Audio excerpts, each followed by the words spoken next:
بسم الله الرحمن الرحيم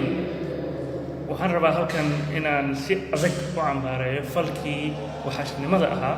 oo sarkaal ka tirsan ciidanka ilaalinta deegaanka Soomaaliyeed uu u geystay darawal waday bajaaj runtii arrintan waa arrin aad iyo aad looga naxo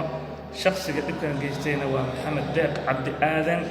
oo aan hay'adaha amniga amarnay in la soo qabto sida ugu dhaqsiyaha badan isla markaana muxuu ahaa sharciga la horkeeno la hormarsiiyo ma aqbali karno mana u dul qaadan karno dhalinyaradeenii bajaajka waday in muxuu ahaa macna darro ah loo dilo si kasta oo qofkaas bajaajka wado looga rabo wixii khidmada ahaa si kasta oo howlihii dowladda la rabo inay u socdaan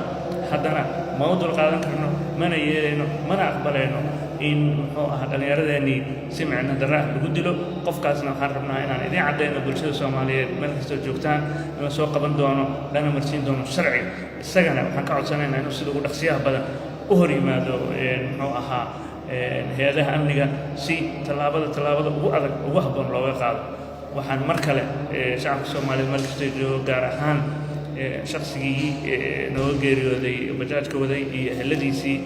aan muxuu ahaa leenahay inna lillahi wa inna ilayhi raajicuun ma ahayn in maanta oo marxaladan dalka uu ku jiro